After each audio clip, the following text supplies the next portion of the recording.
ഓം ഹരിശ്രീ ഗണപതയേ നമ. അവിഘ്നമസ്തു. ഓം നമോ ഭഗവതേ വാസുദേവായ ശ്രീകൃഷ്ണ പരമാത്മനേ നമ. ഓം ഗുരുബ്രഹ്മ ഗുരുർവിഷ്ണു ഗുരുർദേവോ മഹേശ്വര ഗുരു സാക്ഷാത് പരബ്രഹ്മ തസ്മൈ ശ്രീ ഗുരവേ നമ. എല്ലാ ഭക്തമക്കളെയും പരമാത്മാവിൽ അർപ്പിക്കുന്നു. എല്ലാവർക്കും സമാധാനവും ശാന്തിയും ഈശ്വരകൃപയും ആയുരാരോഗ്യവും എല്ലാ നന്മകളും ഉണ്ടാകണമേ എന്ന് പ്രാർത്ഥിക്കുന്നു. ഓം ലോക സമസ്ത സുഖിനോ ഭവന്ത്. പുതിയ മക്കളും എല്ലാം മക്കളുടെ പേരുകളൊക്കെ പറയട്ടെ. കഴിഞ്ഞ പ്രാവശ്യം ഭാഗവതത്തിൽ കമൻസ് അജിത പി, ശാരദ ജനാർദ്ദനൻ, അഖില ശിവ് ആണെന്ന് തോന്നുന്നു, ജയ അനിൽ, ജഗദമ്മ, ശ്രീല, പ്രസന്ന, ഗീതാ നായർ, ശുഭകുമാരി, രാധ ശിവാനന്ദൻ, നിർമ്മല രമേഷ്, ബിജു, ഉഷ കെ ആർ. വേറെ ഒരുപാട് മക്കളുണ്ട്. കമൻസ് തന്നവരുടെ പേര് പറഞ്ഞുള്ളതേ ഉള്ളൂ. എല്ലാവർക്കും നമസ്കാരം. നമുക്ക് ഭാഗവതത്തിൻ്റെ ആദ്യത്തെ 1-ാം പാദം കീർത്തനം കുറച്ച് ചൊല്ലിയിട്ട് നമുക്ക് ഭാഗവതം വായിക്കാം. എല്ലാ മക്കളും ഈശ്വരനെ അത്രത്തോളം ഭജിക്കുന്നെന്ന് എനിക്ക് അറിയാം. എല്ലാവർക്കും സന്തോഷമുണ്ട്. എല്ലാവർക്കും സമാധാനം ഉണ്ടാകണം. ശാന്തിയും സമാധാനവും പരമാത്മാവിൽ ലയിക്കുക, ആനന്ദം അനുഭവിക്കണം. ഓം ലോക സമസ്ത സുഖിനോ ഭവന്തു. നമുക്ക് ആദ്യത്തെ നാമത്തിൻ്റെ 3-4 ശ്ലോകം കണ്ണിക ചൊല്ലാം. കരളിൽ വിവേകം കൂടാതെ കണ്ട നിമിഷം പോലും കളയരുത്. എന്താ ഈ വിവേകം?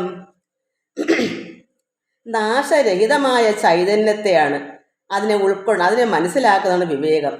ബാക്കിയെല്ലാം ഇവിടെ കാണുന്ന മൊത്തവും നാശം സംഭവിക്കുന്ന ശാശ്വതമല്ല, അത് ജഡമാണ്. അതുകൊണ്ട് നമുക്ക് തിരിച്ചറിവുണ്ടാകണം, വിവേകം ഉണ്ടാകണം. ഭഗവാൻ പരമാത്മാവ് ചൈതന്യമൂർത്തിയാണ്, അതിനെ മനസ്സിലാക്കുന്ന വിവേകം ഉണ്ടാകണം. അതുകൊണ്ട് നിമിഷം പോലും കളയരുത്. എപ്പോഴും നമുക്ക് മരണം, ജനിച്ചാൽ എപ്പോഴായാലും മരണമുണ്ട്. അത് ഏത് സമയമാണെന്ന് നമുക്ക് അറിയാത്തതുകൊണ്ട് എപ്പോഴും ആ ചൈതന്യമൂർത്തിയായിരുന്ന പരമാത്മാവിനെ ആരാധിച്ച് ഇരിക്കുന്ന അതാണ് ശാശ്വതമായുള്ളത്. ബാക്കിയെല്ലാം നശിക്കുന്നതാണ്. ആ ഒരു വിവേകം നമുക്ക് വേണം. അതുകൊണ്ട് നിമിഷം പോലും കളഞ്ഞുകൂടാ. എപ്പോഴും ഭഗവാനെ പ്രാർത്ഥിക്കുന്നത് എന്തിനാ? നമുക്ക് എങ്ങനെയായാലും നമുക്ക് മരണമുണ്ട്, അത് ഏത് നിമിഷവും ആകാമല്ലോ. അതുകൊണ്ട് നമുക്ക് എപ്പോഴും ചിന്ത വേണം. എന്തിനാ ചിന്തിക്കുന്നേ? ശാശ്വതമായ ആ ഈശ്വര പദവി അത് നമ്മളിലേക്ക് ഉണ്ടാകാൻ. അല്ലാതെ ബാക്കിയെല്ലാം നശിക്കുന്നതാണുള്ള ചിന്ത. ആ ഒരു വിവേകം നമുക്ക് വേണം. കാണുന്നു ചിലർ പലതും ഉപായങ്ങൾ. കാര്യസാധ്യത്തിന് പലരും പലതരം ഉപായങ്ങൾ തേടുന്നു. എന്നാൽ മരണം ഉറപ്പാണെന്നും അത് വരുന്നുണ്ടെന്നും ആരും ഓർക്കുന്നില്ല. ബാക്കി ഈ ലോകത്തുള്ള ഓരോ കാര്യങ്ങൾക്കും പല പല ഉപായങ്ങൾ തേടി എന്ത് നേടിയാലോ, എങ്ങനെ പോയാലോ, ഏത് മാർഗം സ്വീകരിച്ചാലാണ് ഈ ലോകത്തിലെ പല കാര്യങ്ങളും നേടാൻ പറ്റുന്നത് എന്നെല്ലാവർക്കും എപ്പോഴും ചിന്തയുണ്ട്. അതിനുവേണ്ടി ഉപായങ്ങൾ കണ്ടെത്തും. എന്നാൽ ഇവിടെ ഒരു കാര്യത്തിന് മാത്രം ഒരു ഉപായവുമില്ല. എന്താ? മരണം ഉറപ്പാണെന്നും അത് വരുന്നുണ്ടെന്നും ആരും ഓർക്കുന്നില്ല. ബാക്കി ഈ ലോകത്ത് നാശമുള്ള സർവത്തിനും നമ്മൾ ഒരു ഉപായം കണ്ടെത്തുന്നു. എന്നാൽ മരണം എപ്പോഴും ഉണ്ടെന്ന് ചിന്തിക്കുന്നില്ല. അഥവാ മനസ്സിലുണ്ടെങ്കിൽ പോലും അത് ഇപ്പോഴെങ്ങും കാണത്തില്ല. 100 വയസ്സോ അതിനപ്പുറത്തോ ആയാലും അപ്പോഴും ആ 100 വയസ്സ് എത്തുമ്പോഴും ചിന്തിക്കുന്നത് എന്താണ്? എന്നാലും ഇപ്പോഴൊന്നും ഇന്നും നാളെയൊന്നും കാണത്തില്ല. ഈ മരണം നമുക്ക് ഉണ്ടാവുമെന്ന് ചിന്തിക്കാതിരിക്കുക. മരിക്കുമെന്ന് അറിയാമെങ്കിലും അത് ഇപ്പോഴെങ്ങും കാണത്തില്ല. അങ്ങനെ കാലങ്ങളങ്ങ് കഴിഞ്ഞു പോകും. അതുകൊണ്ട് ആരും അത് ഓർക്കുന്നില്ല. ഓർക്കുന്നവർ തന്നെ അടുത്തെങ്ങും ഇല്ല, അടുത്തെങ്ങും മരണം വരത്തില്ല. ഇങ്ങനെയാണ് എല്ലാവരുടെയും മനസ്സിലിരിപ്പ്. വളരെ കാലം കഴിഞ്ഞേ മരണം വരികയുള്ളൂ എന്നാണ് കരുതുന്നത്. കിമപി വിചാരിച്ചിട്ടുള്ള ആ 3-ാമത്തെ ശ്ലോകത്തിൽ എന്താ പറയാ?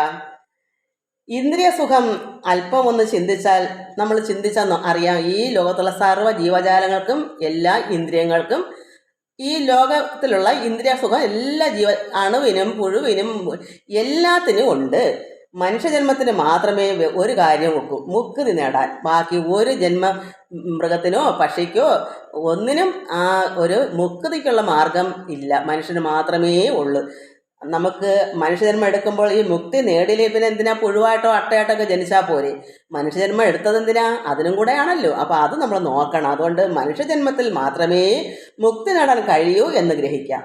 ഇന്ദ്രിയ സുഖം കൃമികളായി ജനിച്ചാൽ പോലും കിട്ടുന്നതാണ്. എല്ലാവർക്കും ഉണ്ട്, ഏത് ജീവജാലങ്ങൾക്കും ഉണ്ട്.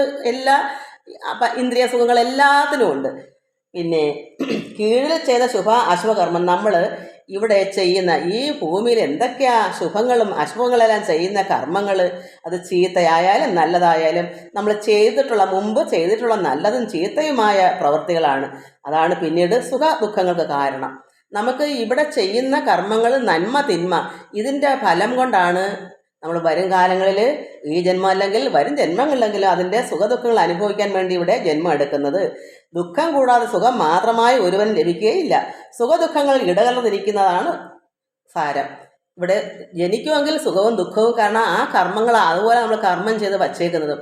ഒരിക്കലും നന്മയും തിന്മയും ഇടകർന്ന് ചെയ്തുകൊണ്ടിരിക്കും ഈ ജീവിതം. അങ്ങനെയാണ്. എന്നാൽ ഭഗവാൻ പറഞ്ഞേക്കുന്നത് ഭഗവത്ഗീതയിൽ പരേശ കൂടാതെ കർമ്മം ചെയ്യുവാണെങ്കിലോ ഒന്നിനും നമ്മൾ ഫലം ആഗ്രഹിക്കുന്നില്ലെങ്കിൽ നമ്മുടെ കർമ്മം എല്ലാം തീർന്നിരിക്കും.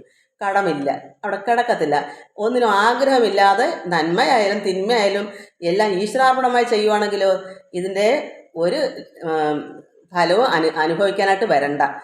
നമ്മൾ ഒന്നും ആഗ്രഹിച്ചല്ലല്ലോ ചെയ്യുന്നത്. അതാണ് ഈശ്വരൻ എപ്പോഴും ഭഗവത്ഗീതയിൽ ഇങ്ങനെ പറയുന്നത്.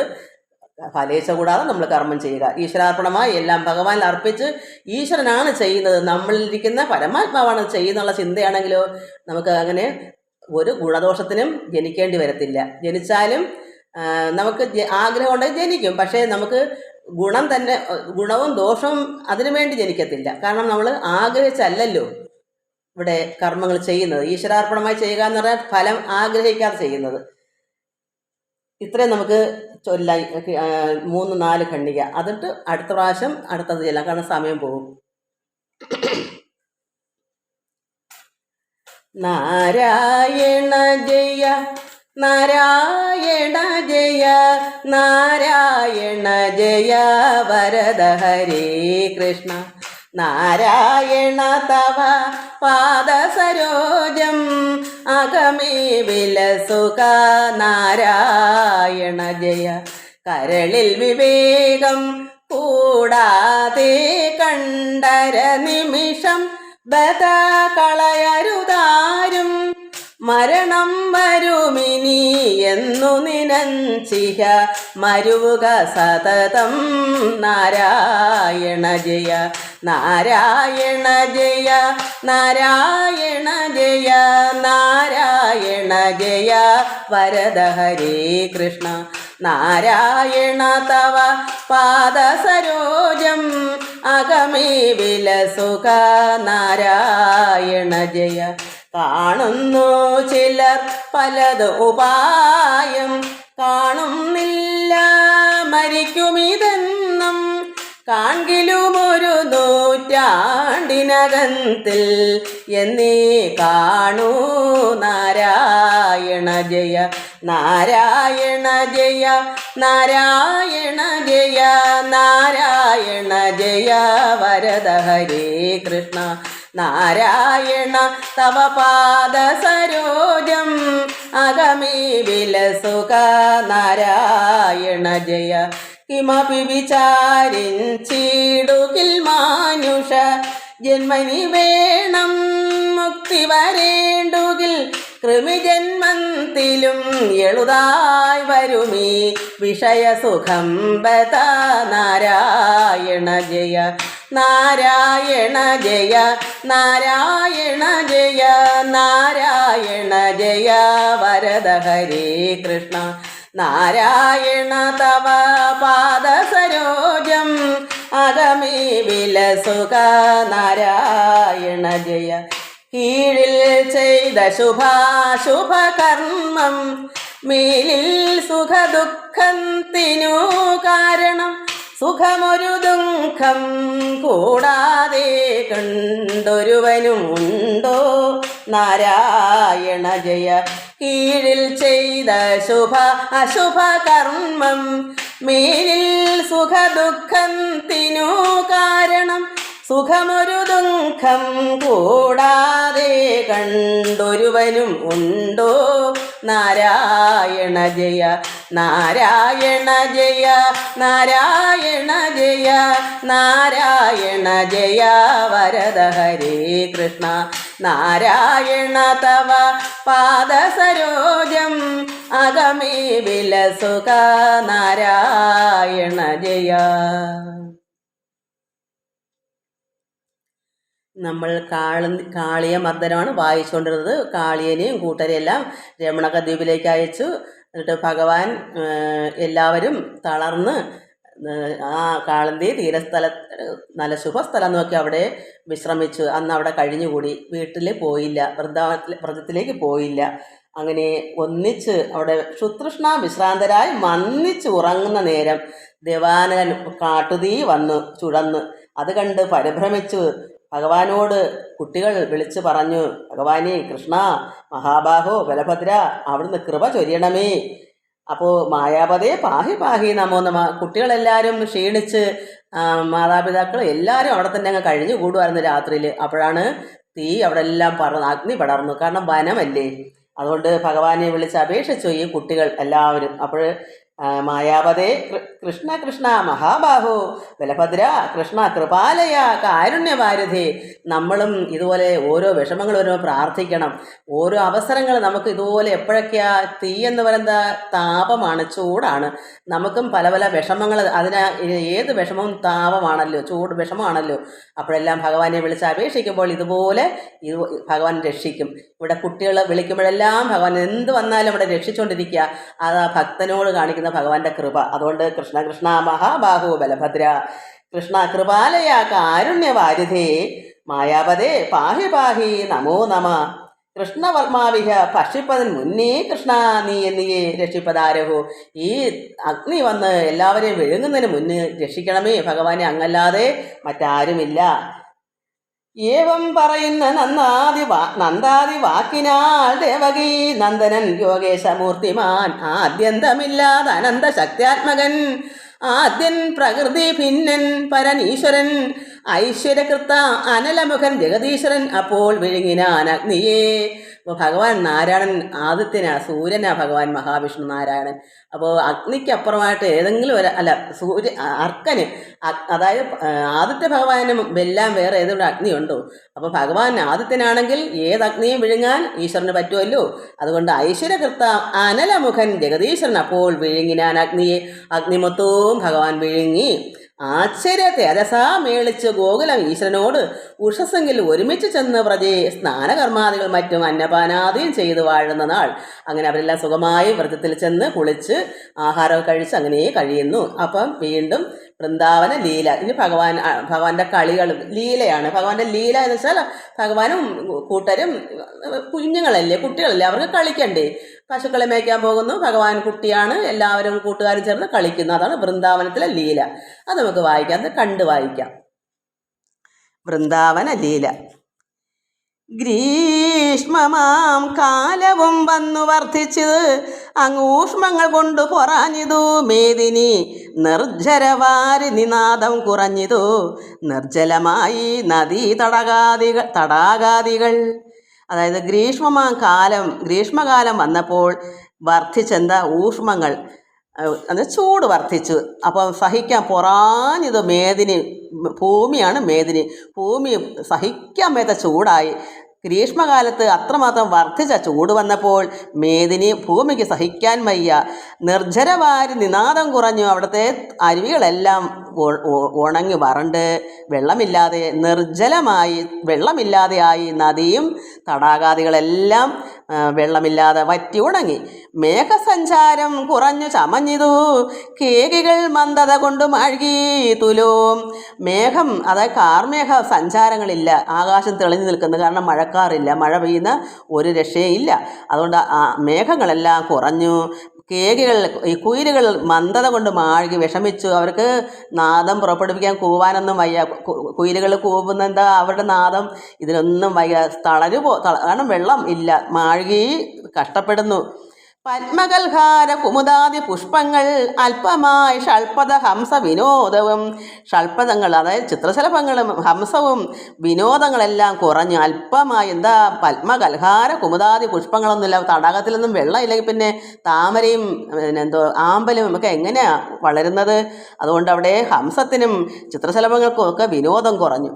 ജൽപ്പിച്ചിരുന്നങ്ങ് അനേകവിധം ഗ്രീഷ്മകൽപ്പന കാലം അതും പാർത്ത് കാൺകിലോ ചിൽപ്പുമാനാകിയ നാരായണൻ പരൻ ഉൽപ്പലാക്ഷൻ നിജ ചങ്ങാതിമാരുമായി ഒത്ത് വൃന്ദാവനം ബുക്ക് കളിക്കയാൽ അത്ര വസന്തകാലം പോലെയായി വനം.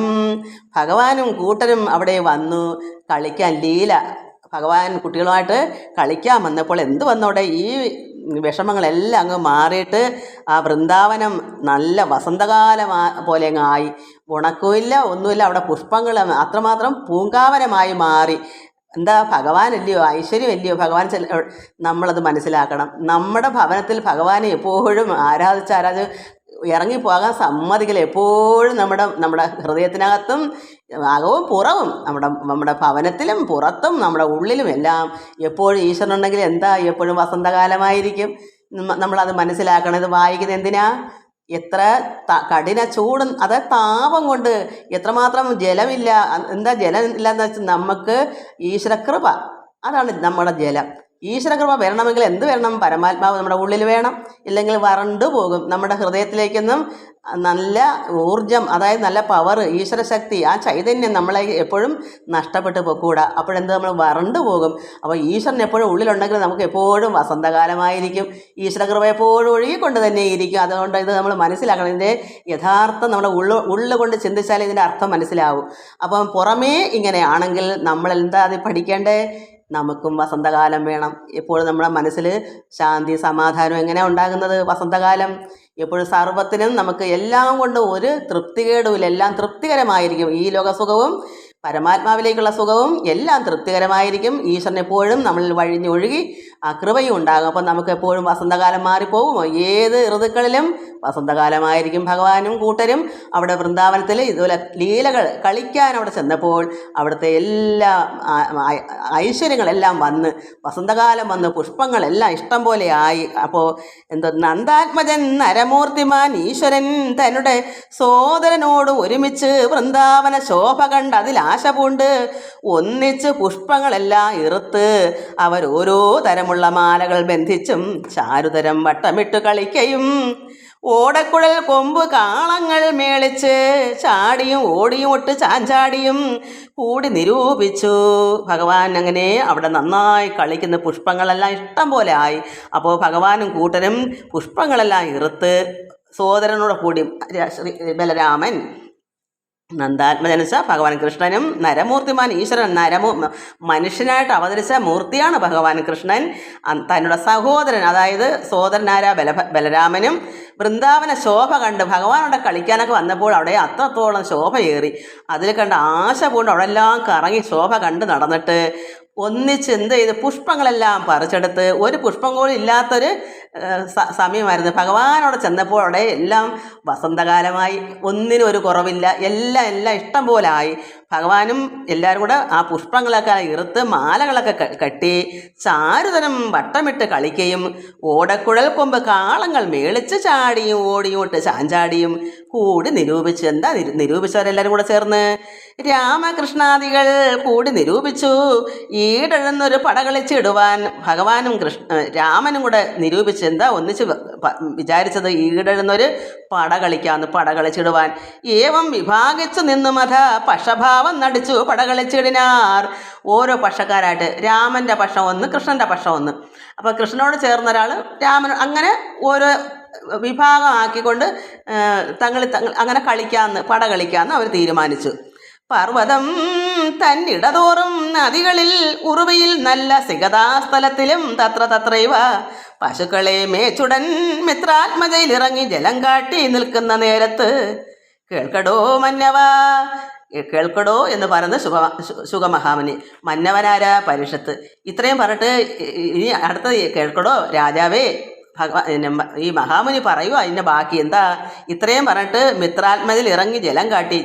ഭഗവാൻ എവിടെയൊക്കെ പോയി? ഉറുവിയിൽ, അത് ഭൂമിയിലും സിഗതാസ്ഥലം, അത് മണൽപ്പരപ്പിലും പർവ്വതത്തിനിടയിലും നദികളിലെല്ലാം ഇറങ്ങി കളിച്ചിട്ട് തത്രൈവ പശുക്കളെയൊക്കെ അവിടെ എല്ലാം നിർത്തി തീറ്റിയിട്ട് ഭഗവാൻ മിത്രാത്മയിലെല്ലാം അവിടെ ഇറങ്ങി ജലം കാട്ടി. ജലക്രീഡ അവിടെ ഇറങ്ങി അവർ ഇങ്ങനെ കൈ കൊണ്ടൊക്കെ വെള്ളം തപ്പുക, ഇങ്ങനെയൊക്കെയുള്ള പല പല കളികൾ, ജലക്രീഡ, ജലത്തിൽ കിടന്ന് കളിക്കുന്നു. അതൊക്കെ തന്നിട്ട് അങ്ങനെ നിൽക്കുന്ന നേരത്ത് ഇത്രയും പറഞ്ഞിട്ടാണ് കേൾക്കടോ രാജാവേ, ചിക്കെന്നവർ ശപഥം പറഞ്ഞിടിനാർ. പെട്ടെന്ന് ഇത്രയും ജലക്രീഡകൾ നടത്തി പശുക്കളെ അവിടെ എല്ലാം കൊണ്ട് മേച്ചു, അവിടെ ചാടി ഓടിയും കളിച്ചു. എന്നിട്ട് പെട്ടെന്ന് അവർ പന്തയം വെച്ച് എന്താ ചെക്കെന്ന് പറഞ്ഞാൽ ചിക്കെന്നവർ പെട്ടെന്ന് അവർ എന്താ പറഞ്ഞ് രാമനും കൃഷ്ണനും കൂടെ ശപഥം പന്തയം കെട്ടി. എന്താ പറഞ്ഞത്? തല്ലിൽ മടങ്ങുന്നവൻ എടുത്തിടണം, തല്ലിൽ ജയിച്ചവൻ തന്നെ മടിയാതെ. ഇങ്ങനെ ഈ പക്ഷം ചേർന്നുള്ള കളിയാണ്. അപ്പോൾ ആരോട് തോക്കുന്നു, അപ്പോൾ തോക്കുന്നയാൾ ജയിക്കുന്ന ആളിനെ തോളിലേറ്റുകൊണ്ട് നടക്കണം. അപ്പോൾ കൃഷ്ണനും സുധാമാവും കൂടെ കളിക്കുമ്പോൾ സുധാമാവ് ജയിക്കുവാണെങ്കിൽ സുധാമാവിനെ കൃഷ്ണൻ എടുത്തുകൊണ്ട് നടക്കണം. പിന്നെ ബലരാമൻ്റെ അടുക്ക ആരാ കളിക്കുന്നത്, അത് ബലരാമൻ ജയിക്കുവാണെങ്കിൽ തോക്കുന്നയാൾ ബലരാമനെ എടുത്തുകൊണ്ട് നടക്കണം. അതാണ് അവരുടെ പന്തയം ആണ്. തല്ലിൽ മടങ്ങുന്നവൻ എടുത്തിടണം, തല്ലിൽ ജയിച്ചവൻ തന്നെ മടിയാതെ. ഒരു മടിയും കൂടാതെ എടുത്തുകൊണ്ട് നടക്കണം. ഏവം പറഞ്ഞിരിക്കും വിധൗ ഘോരനാം ദേവാരിയായ പ്രലംബൻ മഹാ അസുരൻ ഗോപാലവേഷം ധരിച്ചു വനംബുക്ക്. ഗോപാല ബാലകന്മാരോട് ഒരുമിച്ച് ചേർന്ന് കളിക്കുന്ന നേരം പ്രലംബനെ. കാരണം ഇങ്ങനെ പന്തയം കെട്ടിയപ്പോൾ ഇവിടെ ആര് വന്നു? ഘോരനായിരിക്കുന്ന ദേവ അരി. അരി ശത്രു, ദേവന്മാരുടെ അരി, അതായത് ഭഗവാന്റെ ബലരാമൻ്റെയും കൃഷ്ണൻ്റെയും ദേവന്മാരുടെ എല്ലാം ശത്രുവാണല്ലോ അസുരന്മാർ. അപ്പോൾ ഒരു അസുരൻ ആരാ? പ്രലംബൻ. ഭഗവാനെ വധിക്കാനൊക്കെ തരം പാർത്തിരിക്കുമല്ലോ കംസൻ്റെ ആൾക്കാർ. അപ്പോൾ ഇടയ്ക്കിടയ്ക്ക് ആൾമാറാട്ടത്തിൽ വരും. അവരുടെ മായ കൊണ്ട് ഇവിടെ ഗോപാല വേഷം ധരിച്ച് തന്നെ അയാളവിടെ വന്നു. ഈ പ്രലംബൻ അസുരനാണ്, ഘോര ദുഷ്ടനാണ്. ദേവാരിയായ പ്രലംബൻ, ദേവന്മാരുടെ ശത്രുവായ ഈ അസുരൻ എങ്ങനെ വന്നു? ഗോപാല വേഷം ധരിച്ചു. ഗോപാലന്മാരുടെ വേഷം പോലെ നിന്നാൽ ആരും അറിയത്തില്ലല്ലോ, ചെറിയ കുട്ടിയായിട്ട്. അങ്ങനെ വനംപൂക്ക് അവിടെ വന്ന് ഇവർ കളിക്കുന്നിടത്ത് തന്നെ വന്നിട്ട് ഗോപാല ബാലകന്മാരോടെല്ലാം ഒരുമിച്ച് നിന്ന് ചേർന്ന് കളിക്കുന്ന നേരം പ്രലംബനേ നന്ദാത്മജന്മാരറിഞ്ഞു വഴിപോലെ. കുട്ടികളാരും അറിഞ്ഞില്ല, ഗോപാലന്മാർക്ക് അറിയില്ല, പക്ഷേ ഭഗവാനും ബലരാമനും അത് മനസ്സിലായി. നന്ദാത്മജന്മാരറിഞ്ഞു, അതായത് നന്ദാത്മജന്മാർ എന്ന് പറയുമ്പോൾ ബലരാമനും ഭഗവാൻ കൃഷ്ണനും ഇവനെ മനസ്സിലാക്കി വഴിപോലെ കണ്ടുപിടിച്ചു. അവൻ ആരാണ്? ഇവൻ ദുഷ്ടനായ ഘോരനായ അസുരനാണെന്ന് ഭഗവാൻ മനസ്സിലാക്കിയിട്ട് ഗോകുലവൃന്ദവും മേച്ചു പാണ്ഡീരകനാമ വടമൂലേ ചെന്നിതെല്ലാവരും. അങ്ങനെ ഇവർ പശുക്കളെല്ലാം ഗോകുല വൃന്ദം വെച്ചാൽ വൃന്ദം കൂട്ടം, പശുക്കളെല്ലാം മേച്ച് ഈ ഇടയ്ക്കിടയ്ക്ക് കളിക്കുന്നുണ്ട്. പശുക്കളെ അവിടെ എല്ലാം നദിയിലും വെള്ളം കുടിക്കാനായാലും പിന്നെ ഭൂമിയിലും പിന്നെ പർവ്വതത്തിൻ്റെ ഇടയ്ക്കും എല്ലാം പശുക്കൾ മേഞ്ഞ് നിൽക്കുമ്പോൾ ഇവർ അതിനെയും കൂടെ കൊണ്ടുപോയിട്ട് ഇവിടം വരെ എത്തി പാണ്ഡീരക നാമ വടമൂലേ. പാണ്ഡീരക എന്ന് പറഞ്ഞ ഒരു വൃക്ഷത്തിൻ്റെ അടുത്ത് വരെ ചെന്നു. എന്നിട്ട് പിന്നെയും നിന്ന് പടകളിക്കും വിധു. അപ്പോൾ അവിടം വരെ ചെന്നിട്ട് അവർ പശുക്കളെ മേച്ച് ചാടിയും ഓടിയും കളിച്ചും ഈ രണ്ട് പക്ഷക്കാരുടെ കളിച്ച് അവിടം വരെ ചെന്നു. ഈ വൃക്ഷത്തിൻ്റെ ഏതാ? പാണ്ഡീരക നാമ വടമൂലേ. പാണ്ഡീരകം എന്ന പേരുള്ള വൃക്ഷത്തിൻ്റെ അടുത്തുവരെ ചെന്ന് എല്ലാവരും. പിന്നെയും നിന്നു പടകളിക്കും വിധു നന്ദജൻ തന്നെ ജയിച്ചു ശ്രീതാമാവും. അപ്പോൾ ശ്രീതാമാവ് ജയിച്ചു, നന്ദജൻ തോറ്റു. ആരാ? കൃഷ്ണൻ തോറ്റിട്ട് ശ്രീതാമാവ് ജയിച്ചു. ഭദ്രസേനം ജയിച്ചാൻ വൃഷഭൻ, ബലഭദ്രനും വെന്നാൻ പ്രലംബാസുരം ബലാൽ. പ്രലംബാസുരൻ എന്ന് വെച്ചാൽ ഈ അസുരൻ്റെ കൂടെ ആരാ നിന്നത്? ബലരാമൻ. അപ്പോൾ ബലരാമൻ ജയിച്ചു, ഈ അസുരൻ തോറ്റു. അപ്പം ഈ അസുരൻ വേണം ഈ ബലഭദ്രനെ എടുത്തുകൊണ്ട് നടക്കാൻ. ശ്രീതാമാവിനെ കൃഷ്ണൻ എടുത്തുകൊണ്ട് നടക്കണം. അതുപോലെ ഭദ്രസേനൻ ജയിച്ചാൽ വൃഷഭൻ. അങ്ങനെ ഓരോരുത്തരും ഇങ്ങനെ തോറ്റവരെ എടുത്തുകൊണ്ട് നടക്കണം. ഉന്നതൻ ഭദ്രസേനൻ വൃഷഭാഖ്യനെ, പിന്നെ പ്രലംബൻ എടുത്തു ബലഭദ്രം. അസുരനായിരിക്കുന്ന പ്രലംബൻ ബലരാമനെ എടുത്തു. നന്ദാത്മജനെ വഞ്ചിക്കരുതാകയാൽ. ഈ ദുഷ്ടൻ ഭഗവാനെ വധിക്കാനുള്ള രീതിയിലാണ് വന്നേ. പക്ഷേ ഇവിടെ പക്ഷം ആരുടെ പക്ഷം നിന്നത്? ബലരാമൻ്റെ. അതുകൊണ്ട് ബലരാമൻ്റെ മുമ്പിലാണല്ലോ അവൻ തോറ്റത്. അപ്പോൾ ബലരാമനെ വേണം എടുത്തു നടക്കാൻ, കൃഷ്ണൻ്റെ അടുക്കലല്ല. കൃഷ്ണൻ്റെ അടുക്കൽ നിന്നത് സുധാമാവാണ്. അത് മനഃപൂർവ്വം ഭഗവാൻ മനസ്സിലാക്കിക്കൊണ്ട് തന്നെ അങ്ങനെ നിർത്തിയതാണ്. കാരണം ഭഗവാനും രാമനും നേരത്തെ അറിഞ്ഞു ഇവൻ അസുരനോടെ കൂടി ചേർന്നിട്ടുണ്ടെന്ന്. അതുകൊണ്ട് അവർ തന്നെ നിയമിക്കുമല്ലോ ഇന്നാരുടെ പക്ഷത്ത് ഇന്നേറെ നിൽക്കണമെന്നൊക്കെ. ഇവിടെ അങ്ങനെ സംഭവിച്ചു. അതുകൊണ്ട് പിന്നെ പ്രലംബനെടുത്തു ബലഭദ്രം. നന്ദാത്മജനെ വഞ്ചിക്കരുത് ആകയാൽ ഭൂധരൻ തന്നെ ധരിച്ചു പ്രയാസേന ബോധഹീനൻ ഗമിച്ചിടനാൻ വ്യോമനി. അങ്ങനെ എന്ത് ചെയ്ത്? നന്ദാത്മനെ കിട്ടത്തില്ലല്ലോ, അതുകൊണ്ട് ഭൂധരൻ തന്നെ ധരിച്ചു പ്രയാസേന ബോധഹീനൻ. ഇവന് വല്ല വിവരമുണ്ടോ ഈ അസുരന്? എന്താണെന്ന് വെച്ചാൽ ഈ ബലരാമൻ്റെ ശക്തിയെപ്പറ്റി ഇവൻ അറിയില്ല. ഇവൻ എന്തോ ചെയ്ത് ഈ ബലരാമനെ എടുത്തുകൊണ്ട് ഗമിച്ചു. എവിടോട്ട് പോയി? വ്യോമനി, ആകാശത്തേക്കങ്ങ് പോയി. ഭീമമാം ദാനവ രൂപം പ്രകാശിച്ചു. അങ്ങനെ എടുത്തുകൊണ്ട് പോയപ്പോൾ ഇവൻ അവിടെയൊക്കെ കൊണ്ട് നടക്കാൻ സാധന ചെയ്യേണ്ടെന്ന്. ഇവനെല്ലാം ദുഷ്ടനല്ലയോ? കിട്ടിയതിരിക്കട്ടെ എന്നാൽ ബലരാമനെങ്കിലും കൊന്ന കൃഷ്ണന് ഒരു കൂട്ടുകാരനങ്ങ് പോകുമല്ലോ, സഹോദരനങ്ങ് നഷ്ടപ്പെടുമല്ലോ. അപ്പോൾ അത്രയും ക്ഷീണം കൃഷ്ണന് വരുമല്ലോ എന്ന് കരുതിയിട്ടായിരിക്കും ഈ ദുഷ്ടനായ ഈ പ്രലംബൻ ബലരാമനെയും കൊണ്ട് എങ്ങോട്ടാണ് പോയത്? പെട്ടെന്ന് ആകാശത്തേക്ക് വ്യോമനി അവിടേക്ക് അങ്ങ് പോയി. ഭീമമാം ദാനവരൂപവും അങ്ങ് പ്രകാശിച്ച് യഥാർത്ഥ രൂപം അപ്പോഴായി. ഗോപാലൻ്റെ വേഷമായിട്ട് നിന്ന പ്രലംബൻ ആകാശത്തിലേക്ക് പറന്ന് കയറിയപ്പോൾ ബലരാമനെ കൊണ്ടാണ് പോയേക്കുന്നത്. അപ്പോഴെന്തു വന്നു? അവൻ്റെ യഥാർത്ഥമായ ഭീമ ആകാരം ശരീരം. അതുകൊണ്ട് ഭീമമാം ദാനവരൂപം, അസുരരൂപം അത്ര വലിയ ഒരു രൂപമായിട്ട് അങ്ങ് പ്രകാശിച്ചിട്ട് കാമപാലൻ ഇത് കണ്ട് ചെറ്റ് ഭയപ്പെട്ടു. അതായത് ഇത് പെട്ടെന്ന് ആരായാലും എടുത്തുകൊണ്ട് ഇങ്ങനെ പോകുമ്പം പെട്ടെന്ന് ആകാശത്തേക്ക് പറക്കുമ്പം ഒന്നും പറയാൻ പറ്റാത്തൊരവസ്ഥയില്ല. അപ്പം ബലരാമൻ പെട്ടെന്നൊന്ന് ചിന്തിച്ചങ്ങ് അങ്ങ് ഭയന്നു പോയി അവൻ്റെ രൂപം കണ്ടപ്പം. അപ്പോൾ കാമപാലൻ കണ്ടു ചെറ്റ് ഭയപ്പെട്ട് നേരെ പരമാർത്ഥം ഓർത്തു ബലഭദ്രൻ. പാരം രുഷിതനായി ദാനവൻ തൻ തലമേലെ കരം കൊണ്ടടിച്ചു തകർത്തു. തൽക്കാലത്ത് ദുഷ്ടന്റെ ജീവനും വേർപെട്ട് പാരതിൽ പർവ്വതം വീഴുന്ന പോൽ വീണ ഘോരനെ കണ്ടു ഗോപാല ബാലാന്വയം ഭാരം ഭയപ്പെട്ടു വിസ്മയിച്ചിടിനാർ. അപ്പോൾ എന്തു വന്നു? പെട്ടെന്ന് തന്നെ ബലരാമന് ഓർമ്മ വന്നു ബലരാമൻ ആരാണെന്ന്. സാധാരണ ഇവിടെ കളിച്ചോടുന്ന കുട്ടികളായിട്ടല്ലേ ബലരാമൻ്റെ മനസ്സിൽ കാരണം നിഷ്കളങ്കമായ ഒരു മനസ്സോടുകൂടി കുഞ്ഞുങ്ങളെ കൂടെ ഒന്ന് കളിക്കുന്നു. അപ്പോൾ കുട്ടി രൂപമാണല്ലോ ഇവൻ. ഇത്രയും ഭീമമായ ഒരു ദാനവനാന്ന് കണ്ടപ്പോൾ ഭയന്നിട്ട് പെട്ടെന്ന് ഓർമ്മ വന്ന് ഞാൻ ആരാണ്? ബലരാമൻ്റെ ശക്തി ആർക്കെങ്കിലും ഉണ്ടോ? അതുകൊണ്ട് ബലരാമൻ പെട്ടെന്ന് ചിന്തിച്ച് എനിക്ക് ഇങ്ങനെ ഭയക്കേണ്ട കാര്യമുണ്ടോ? ഞാൻ ആരാണ്? അത്രമാത്രം ശക്തിമാനല്ലേ? അതുകൊണ്ട് പെട്ടെന്ന് ഓർമ്മ വന്ന അദ്ദേഹത്തെ ബലരാമൻ പരമാർത്ഥം അങ്ങോട്ട് ഓർത്ത് ഭയപ്പെട്ടപ്പം ചിന്തിച്ചു. ഓർത്ത് എന്താ പരമാർത്ഥം? ബലരാമൻ ആരാണ് എന്നുള്ള പരമാർത്ഥം തിരിച്ചറിഞ്ഞു. എന്നിട്ട് ബലഭദ്രൻ എന്ത് ചെയ്തു? ആരും കോപം കൊണ്ട് രൂഷിതനായി ദാനവൻ്റെ തൻ തല മേലെ കരം കൊണ്ട് അടിച്ചങ്ങ് തകർത്ത്. അപ്പോൾ എന്താ പറയുക, ബലരാമൻ ചിന്തിച്ചിട്ടാ മനസ്സിലായി. അല്ലെങ്കിൽ ചിന്തിച്ചില്ലെങ്കിലോ, ഓർത്തില്ലെങ്കിൽ ഇല്ല പാവം ഗോപാലന്മാരടക്കം ഇരുന്നു പോയേനെ, ആകാശത്തെ കൊണ്ടുവന്ന് കൊന്നങ്ങ് പോയേനെ. പക്ഷേ പെട്ടെന്ന് ബലരാമൻ ഓർമ്മ വന്ന് ഞാൻ ആരാ? ഈ അസുരൻ്റെ വല്ലതാണോ? ശക്തിമാനല്ലേ? അതുകൊണ്ട് അതിനല്ലേ ബലരാമൻ എന്നൊക്കെ ബലത്തോടു കൂടിയെന്നൊക്കെ പേരിട്ടേക്കുന്നത്. സർവത്തിൽ എല്ലാവരും ബലം കൂടിയവനാണ്. അതുകൊണ്ട് ബലരാമൻ മനസ്സിലുണ്ടെന്ന് ഓർത്ത് അപ്പം പെട്ടെന്ന് കോപം വന്ന് രുഷിതനായി ദാനവൻ്റെ ഈ അസുരൻ്റെ അവൻ്റെ തല മേലൊരു ഇടി ഒരു കരം കൊണ്ട്, ആരുടെ കരം കൊണ്ടാ? ബലരാമൻ്റെ കരം കൊണ്ട് അടിച്ച് തകർത്ത് തൽക്കാലത്ത് അപ്പോഴും തന്നെ ദുഷ്ടൻ്റെ ജീവനും വേർപെട്ട് പാരതിൽ ഭൂമിയിൽ പർവ്വതം വീഴുന്ന പോൽ വീണ ഘോരനെ കണ്ടപ്പോൾ ഗോപാല ബാലാന്വയം പാരം ഭയപ്പെട്ടു. അപ്പോൾ വിസ്മയിച്ച് കുട്ടികളെല്ലാം താഴെ നിൽക്കുകയല്ലേ, ആകാശത്തേക്ക് കൊണ്ട് പറന്നുകൊണ്ട് പോയപ്പോൾ അവിടെ തന്നെ ഇടിച്ച് താഴേക്കിട്ടു, ചത്തിഞ്ഞ് വീണു. ഇത് കണ്ടപ്പോൾ കുട്ടികൾ വീണ്ടും ഭയപ്പെട്ട് വിസ്മയിച്ചിട്ട് എന്തൊരു അത്ഭുതമാണ്. നാരായണനും പ്രസാദിച്ചത് ഏറ്റവും ഭഗവാൻ നാരായണനും ഇത് പ്രസാദിച്ചു. പാപി പ്രലംബൻ മരിച്ചത് കാണുകയാൽ താപഹീനം ദേവസംഘം ഒരുമിച്ച് കൽപ്പക പൂമലർ വർഷിച്ചത് ഏറ്റവും ശില്പുമാൻ അഗ്രജൻ തൻ പ്രസാദാർത്ഥമായി. അതായത് ഈ ഭഗവാൻ പ്രസാദിച്ച് പാപി പ്രലംബൻ ഈ അസുരൻ മരിച്ചത് കണ്ടപ്പോൾ കാണുക താപഹീനം, അത്രമാത്രം വിഷമം ഇല്ലാതായി. ആർക്കാ? ദേവസംഘങ്ങൾ, ദേവന്മാരെല്ലാം വിഷമിക്കും ഈ ദുഷ്ടന്മാർ ഈ അസുരന്മാരെ കാരണം. അപ്പോൾ ഓരോരുത്തരോരുത്തരും മരിക്കുമ്പോഴെല്ലാം പുഷ്പങ്ങൾ അർച്ചിക്കും ഈ കൃഷ്ണനും രാമനും ദേഹത്തേക്ക്. ആകാശത്തു നിന്ന് അവർ പുഷ്പം വർഷിക്കും. ഇവിടെ ബലരാമൻ ഇത് ചെയ്തപ്പോൾ ആകാശത്തു നിന്ന് ദേവന്മാർ പുഷ്പം അർച്ചിച്ചു.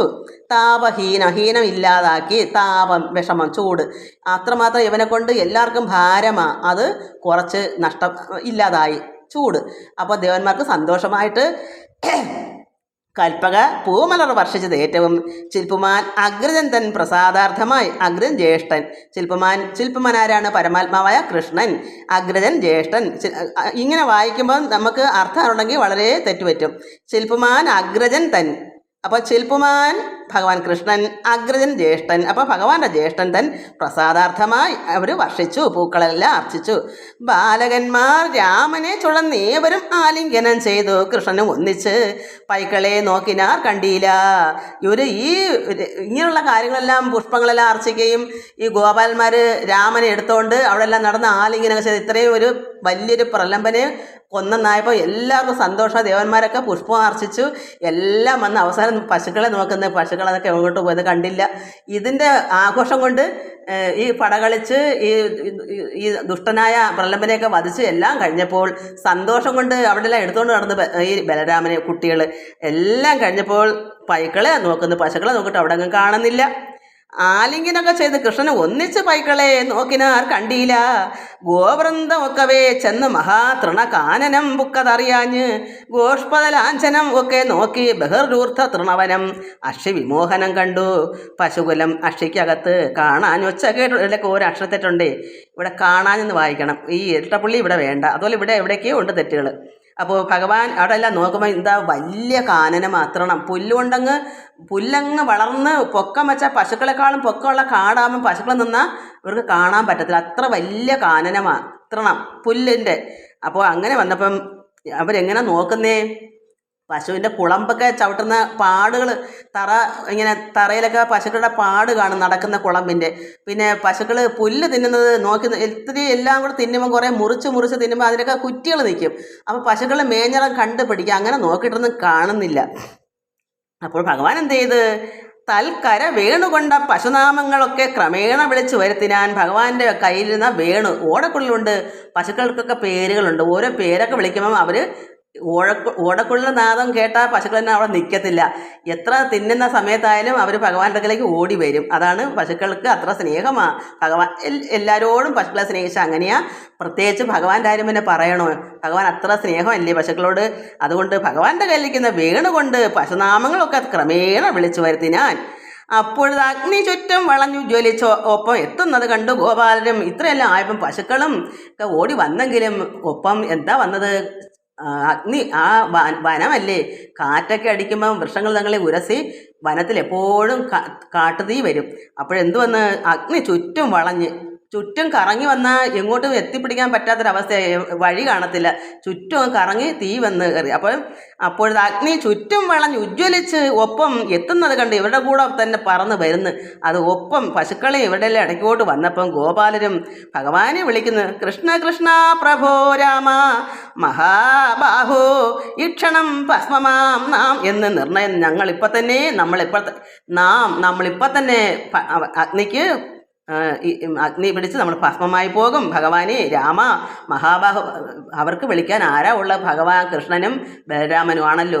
അതുകൊണ്ട് വിളിക്കുന്നത് കൃഷ്ണ കൃഷ്ണ പ്രഭോ രാമ മഹാബാഹോ ഇക്ഷണം ഇപ്പം തന്നെ ഭസ്മമാം നാം എന്ന് നിർണയം. കണ്ടീലയോ വന്നി ചൂഴും വളഞ്ഞിതു പണ്ടിയതിൽ ഏറ്റവും ഉണ്ടു ദഹനനും. കാരണം അവർ നദീതീരത്ത് വിശ്രമിച്ച് അവിടെ തളർന്ന് കാളിയനെയൊക്കെ പറഞ്ഞ് വിട്ടിട്ട് തളർന്ന് അവിടെ തന്നെ കിടന്ന് ഉറങ്ങിയ സമയത്തും കാട്ടുതീ വന്നായിരുന്നു. അതുപോലൊന്നും അല്ല, ഇത് ഭയങ്കര തീയാണത്. പണ്ടേതിനേക്കാളും അധികമായ തീ, ദഹനൻ തീ. അപ്പോൾ കണ്ടില്ലയോ വന്നി, നോക്ക് ഭഗവാനെ കൃഷ്ണ, ഈ വന്നി ഈ തീ ഇവിടെ എല്ലാം ചൂടും വളഞ്ഞു, ഇവിടെ ചുറ്റും വളഞ്ഞു. പണ്ടേതിൽ ഏറ്റവും ഉണ്ടു ദഹനനും. മുമ്പ് എങ്ങനെയായിരുന്നു അതിനേക്കാൾ അഗ്നിയുണ്ട്. മണ്ടുവാനും ഒരിടത്തൊഴിവില്ലിക, ഓടിപ്പോകാനും ഒരിടത്തും ഇവിടെ എങ്ങോട്ട് പോകാനും പറ്റില്ല, വളഞ്ഞു തീ. അതുകൊണ്ട് ഓടിപ്പോകാനൊന്നും ഇവിടെ തരമില്ല.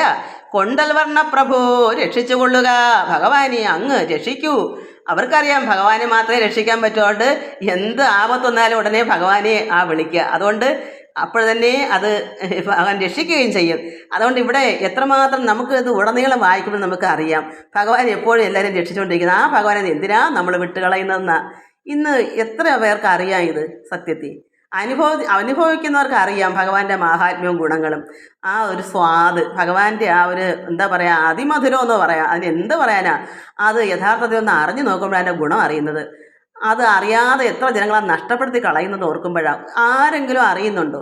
അറിയാതെ കഷ്ടപ്പെട്ട് ജീവിക്കുന്നു, ഒന്നും അറിയുന്നില്ല. ഈശ്വരനെ ഒന്ന് അകമിഴിഞ്ഞ് ഭക്തിപൂർവ്വം ഒന്ന് ഇരുന്ന് നോക്ക്, നമ്മുടെ ഏത് ദുഃഖ ദുരിതത്തിൽ നിന്നും ഭഗവാൻ രക്ഷിക്കും.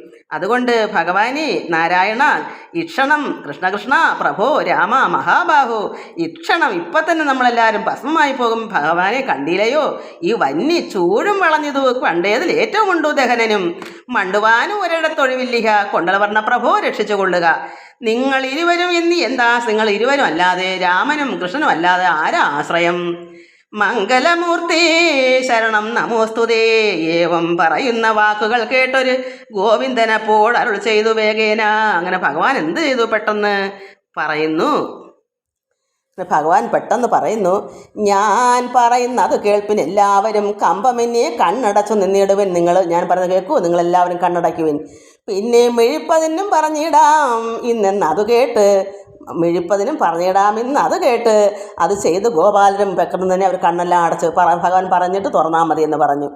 യോഗേശനാകിയ നാരായണൻ പരൻ, യോഗി ഹൃദ്ധ്യാന ഗമ്യൻ പുരാണൻ ശിവൻ, കൊണ്ട നേർവർണ്ണൻ മുഖം കൊണ്ട് പാനവും പണ്ടേതുപോലെ ചെയ്താൻ മൃഗൽഭാനുവേ.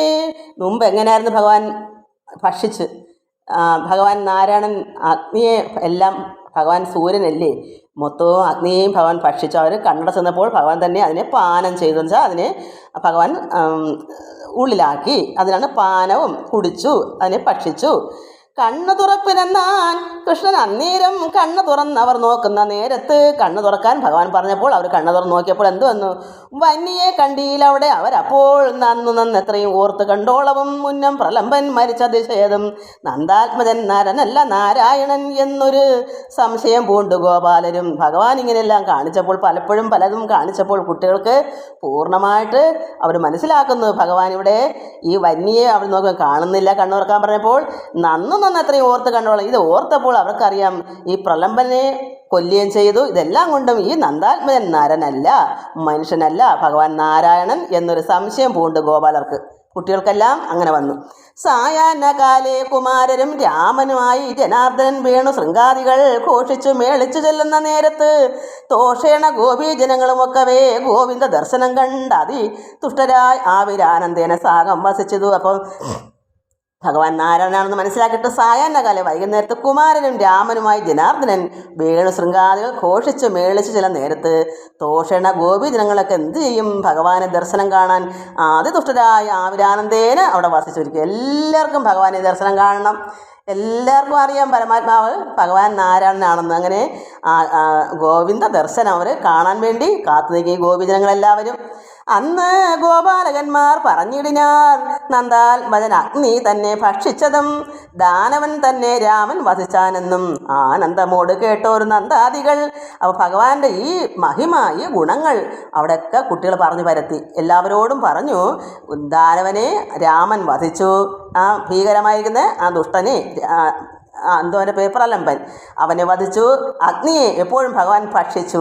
ഇത്രയെല്ലാം ചുറ്റും വളഞ്ഞു വന്ന ആ അഗ്നി മൊത്തം ഭഗവാൻ ഭക്ഷിച്ചു. ദാനവനായ അസുരനെ രാമൻ വധിച്ചു. ഇതൊക്കെ ചെന്ന് പറഞ്ഞപ്പോൾ ആനന്ദമോട് കേട്ട് ഒരു നന്ദാദികൾ, നന്ദഗോപുരം അല്ലാതെ ഭഗവാന്റെ ഈ മഹിമകൾ, ഈ രാമൻ്റെയും കൃഷ്ണൻ്റെയും മഹിമകളെല്ലാം അവർ കേട്ട് സന്തോഷിച്ചു നന്ദാദികൾ. രാമകൃഷ്ണന്മാർ സുരവരന്മാരെന്നു ആമോദമോട് മാനിച്ചു വസിച്ചിതു. അങ്ങനെ ഭഗവാനും കൃഷ്ണനും രാമനും സൂരവരന്മാർ, ദേവൻ അത് ഈശ്വരന്മാരാണെന്ന് സന്തോഷത്തോടെ അവർ മാനിച്ചു വസിച്ചു. അവരെല്ലാവർക്കും മാനമായി ഭഗവാന്റെ, അവരുടെ മക്കൾ നന്ദാത്മജാതി ഈ കുട്ടികൾ അവിടെ മക്കളായി ഭഗവാൻ ഈശ്വരന്മാരാണെന്ന് അവർ മാനിച്ച് അവിടെ കഴിഞ്ഞു. ഇത്രയാണ് വൃന്ദാവനലീല. നമുക്ക് ഇനി അടുത്തതാണ് ഋതുവർണ്ണ. നമുക്ക് ഇതിപ്പോൾ ഇവിടെ വരെ മതി. എല്ലാവർക്കും നമസ്കാരം. ഹരിവോം ഹരിവോം ഹരിവോം.